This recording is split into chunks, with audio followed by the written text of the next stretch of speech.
कितना बढ़िया इंट्रो है। तो हेलो दोस्तों, आप लोगों ने एनजीओ के बारे में तो सुना ही होगा।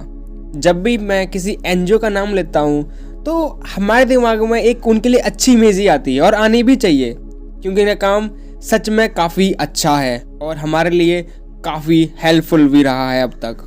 सिर्फ एनजीओ ही नहीं, बहुत सारे सोशल वर्कर्स भी हैं जिन्होंने ओवर द टाइम काफ़ी अच्छा काम किया है। लेकिन अगर मैं आपसे कहूँ कि बहुत सारे एनजीओज देश की डेवलपमेंट के लिए काफ़ी खराब भी साबित हो सकते हैं, तो शायद आप मेरी बात पर विश्वास ना करें। तो आज हम इसी बात पर चर्चा करने वाले हैं और पता लगाते हैं कि एनजीओज यानी नॉन गवर्नमेंटल ऑर्गेनाइजेशंस हमारे देश के लिए खतरनाक साबित कैसे हो सकती हैं। दोस्तों, हमारे देश में लगभग 3.3 मिलियन एनजीओ रजिस्टर हैं, जो कि एक ह्यूज नंबर है। अब जब ये इतनी संख्या में एग्जिस्ट करते हैं तो सोचिए इनका इम्पैक्ट कितना ज़्यादा होगा हमारी सोसाइटी पर। अब ये संख्या में इतने ज़्यादा है तो ये पता लगाना कि कौन सा एनजीओ हमारे देश के लिए बढ़िया है और कौन सा एनजीओ हमारे देश के लिए बेकार है, काफ़ी मुश्किल है। अब आपके मन में एक सवाल ये आ रहा होगा कि अरे यार, एनजीओ बेकार कैसे हो सकते हैं? तो मैं आपको बताऊं, एक्चुअली में बेकार से मेरा मतलब क्या है। बेकार से मेरा मतलब है कि अगर जैसे कोई एनजीओ है और वो कोई काम कर रहा है, लेकिन वो फंड किया जा रहा है किसी एक ऐसी सोसाइटी या किसी इंसान या फिर ऐसी कंट्री के द्वारा जो कि हमारे देश के लिए अच्छा नहीं सोचती। हाँ, हमारी गवर्नमेंट ने बहुत सारे लॉ पास किए हैं जो कि एनजीओज की इलीगल फंडिंग, इलीगल वर्किंग को रोकता है। अब तक बहुत सारे ऐसे एनजीओज हैं जो कि ब्लैकलिस्ट हो चुके हैं due to involvement of illegal activities.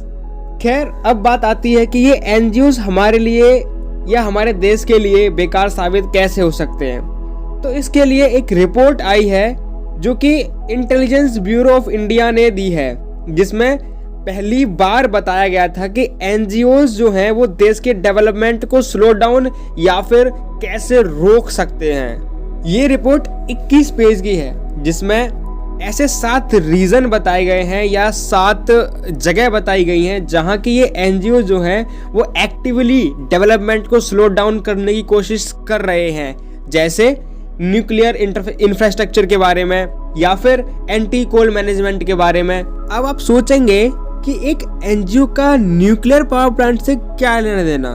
तो जी हाँ, लेना देना है। आपने एक न्यूक्लियर पावर प्लांट के बारे में सुना होगा जिसका नाम है कुदनकुलम न्यूक्लियर पावर प्लांट। इस प्रोजेक्ट को रोकने के लिए 11 एनजीओज ने प्रोटेस्ट किया था, जिसमें से 8 एनजीओज यूरोपियन फंडेड थे। अब हम बात करें एंटी कोल एक्टिविज्म की, तो ये भी काफी इंटरेस्टिंग टॉपिक है। अब जैसा कि हमें पता है, इंडिया में 75% ऑफ इलेक्ट्रिसिटी जो है वो बनती है बाई कोल। अब हमारे देश में प्रोटेस्ट इस बात के ऊपर होने लगे कि हमको कोल से इलेक्ट्रिसिटी बनाना रोकना पड़ेगा, क्योंकि कोल करता है पोल्यूशन। तो अगर हम कोल वाले प्लांट को बंद करके न्यूक्लियर वाले प्लांट लगाएं बिजली उत्पादन के लिए, तो प्रोटेस्ट तो हमें वहां भी झेलने पड़ेंगे। तो ऐसी सिचुएशन में हम क्या कर रहे हैं, मुझे नहीं पता किस चीज को माने और किस चीज को नहीं। अच्छा, पता है इस एंटी डेवलपमेंटल एक्टिविटीज के कारण हमारी जीडीपी की ग्रोथ 2 से 3% तक स्लो डाउन हो जाती है। ऐसे ही बहुत सारे पॉइंट्स हैं जिनके बारे में हम बात कर सकते हैं।